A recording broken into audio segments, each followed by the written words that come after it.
برکت رات ہے وہ سعادتوں کی رات ہے، سبحان اللہ، برکت کی رات ہے، اور یہ وہ رات ہے۔ آپ کی خدمت میں گزارش کروں گا توجہ فرماؤ گے، ادھر ادھر آپ کوشش کریں نہ دیکھیں ذرا، کیونکہ یہ ضروری ہوتا ہے۔ محفل میں بھی بیٹھنے کے کچھ آداب ہوتے ہیں۔ اللہ کریم ہم سب کو محفل کا ادب نصیب فرمائے۔ نبی کریم صلی اللہ تعالی علیہ وسلم فرماتے ہیں کہ الدین کلہ ادب، دین سارے کا سارا ادب ہے۔ سبحان اللہ، کیونکہ رسول کریم صلی اللہ تعالی علیہ وسلم کے فرمان کو جتنے ادب کے ساتھ سنا جاتا ہے اتنا اللہ کریم کی رحمتوں کا نزول ہوتا ہے، اتنا ہی برکتوں کا نزول ہوتا ہے۔ بعد میں پھر بہت سارے لوگ ہمارے، آپ کو پتہ ہے، تو کہتے ہیں جی مولوی صاحب ہمارے کچھ دستے نہیں۔ آپ نے تماشا دیکھا ہوگا نا، ہمارے علماء کو کچھ بتاتے نہیں ہیں۔ تو آپ جناب یعنی آتے مسجد میں اس ٹائم ہے کہ جب 1-2 منٹ خطبے میں باقی ہو تو پھر آپ کو کیا پتا کہ مولانا صاحب نے کیا چھوڑا ہے۔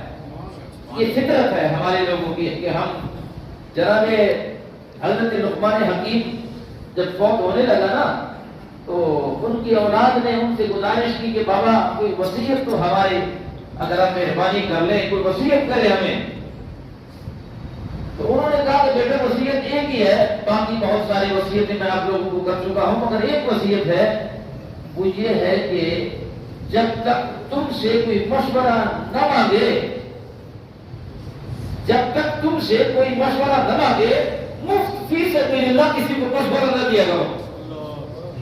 یہ ہمارے فی زمانہ یہ بیماری ہمارے اندر موجود ہے۔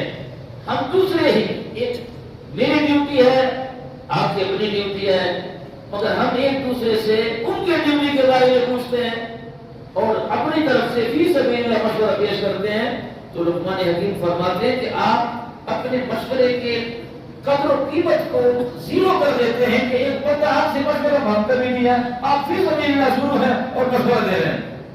ہمارے یہ فی زمانہ ہمارے لوگوں میں ایک بیماری موجود ہے کہ ہم دوسرے پہ طنز کرتے ہیں، دوسرے کے اوپر جب تک ہم طنز نہ کریں، مشورہ نہ دے دیں، اس وقت ہم چین سے نہیں بیٹھتے۔ تو یہ جو آج کی رات ہے یہ برکت والی رات ہے، یہ تقدیر کو بدلنے والی رات ہے، اور یہ کوئی میں نہیں کہہ رہا، یہ قرآن کہتا ہے، یہ رسول کریم صلی اللہ تعالی علیہ وسلم کا فرمان مبارک ہے کہ لیلۃ القدر کی جو رات ہے جبرائیل امین رسول ملائکہ اپنے فرشتوں کے قافلوں کے ساتھ وہ نزول کرتے ہیں زمین کی طرف، اور جبرائیل کے 100 بازو ہیں، مگر 2 بازو صرف اس رات کو پھیلاتے ہیں۔ تو نبی کریم صلی اللہ تعالی علیہ وسلم فرماتے ہیں کہ وہ فرشتوں کے قافلے ان کی قیادت میں آتے ہیں زمین میں، وہ کرتے کیا ہیں؟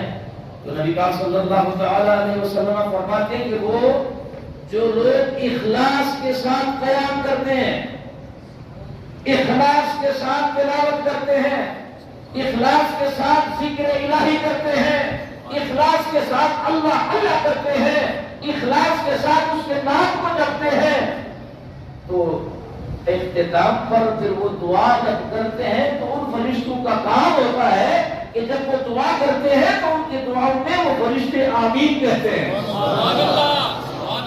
وہ فرشتے آمین کہتے ہیں۔ اور نبی پاک کا فرمان مبارک ہے کہ دعا کے دوران جب فرشتے کی آمین شامل ہو جائے تو کیسے وہ مقبول نہ ہو۔ دوسرا کام وہ فرشتے کیا کرتے ہیں؟ نبی پاک نے فرمایا کہ وہ مسلمانوں کے ساتھ مصافحہ کرتے ہیں۔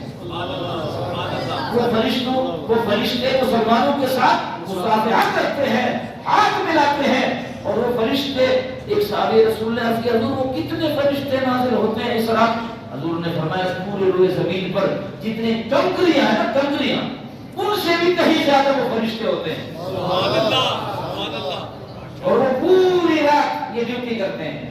اور اس کے بعد جب صبح روانہ ہوتے ہیں تو وہ تمام فرشتے جبرائیل امین سے عرض کرتے ہیں کہ ہم نے پوری رات ڈیوٹی کی ہے، لوگوں کے دعاؤں کو